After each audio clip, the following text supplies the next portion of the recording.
All right, now back in our post component, if you look at the other methods in this class, you can see we have repeated these two lines in a few different places.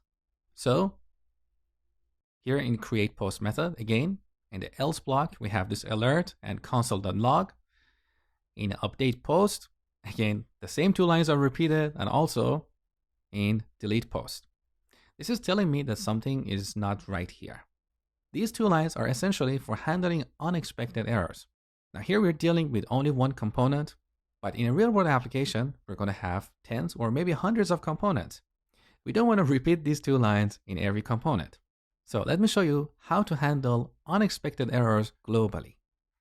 So once again, in the common folder, I'm going to add a new file and call this app-error-handler. Now here we want to export a class that is responsible for handling all the unexpected exceptions in our application. Back on the Angular website, let's search for error handler. So here we have a class, error handler, and this is one of the built-in classes in Angular. Now if you look at the implementation of this class, you can see we have a method called handleError. This method takes an error object, which is of type any, and it returns void. Now, in the default implementation of this class in Angular, Angular simply logs this error message in the console. Now we want to provide a different implementation of this class. And in our implementation, we want to display an error message to the user and also potentially log this error on the server. Now here, if you scroll down, you can see an example. So we have a class called myErrorHandler that implements the default error handler in Angular. And here we have a different implementation of handleError method. So we want to write the same code in our application. So let's export a new class, call it app-error-handler. This class implements error handler. Let's import this on the top. So you can see this is defined in Angular/core. Now we have a compilation error because we have not implemented the handleError method. So let's add that here. handleError takes an error object, and you can see the compilation error is gone. Now let's go back to our post component. So these two repetitive lines, alert and console.log, I want to take these two lines out of this class and put them in our global error handler. So cut, simply put them here.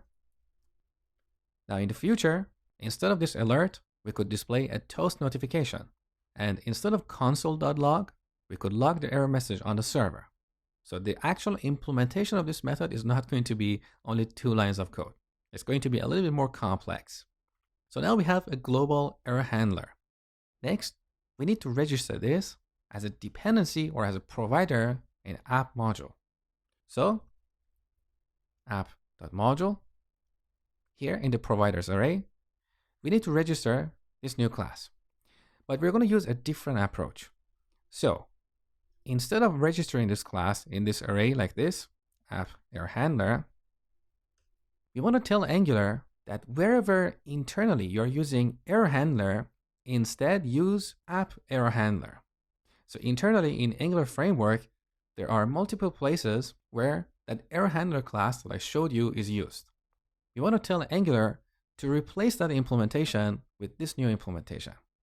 So look at the syntax. Instead of adding the class here, we want to pass an object. This object should have two properties. The first one is provide, which is the name of the class we want to replace. In this case, error handler. And the second property is use class.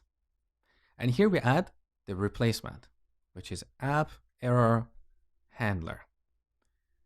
With this object, we're telling Angular that wherever you're using error handler, instead use this new class, app error handler. Now let's go back to our post component and clean up all the repetitive code. So first, in ng-on-init, I'm going to completely remove this error handling function. So instead of handling the error here, I want the error to propagate in our application, and then eventually it will hit that global error handler. So delete. Much cleaner. Now create post. So here we still want to keep the error handler because we want to check to see if this error is an instance of the bad input class. But we want to slightly change the else block. So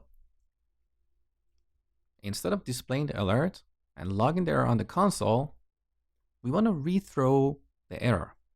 So throw error. If we don't rethrow this error is actually handled here and it will never hit our global error handler. So we need to rethrow it so it can be handled by our global error handler, okay? Next, let's take a look at update post. So here, like ng on init, we can completely remove this error handling function because we don't have a special case. We're only dealing with unexpected errors. Delete, delete. Much better. And finally, in delete post, similar to create post, first we want to check to see if this is a not found error.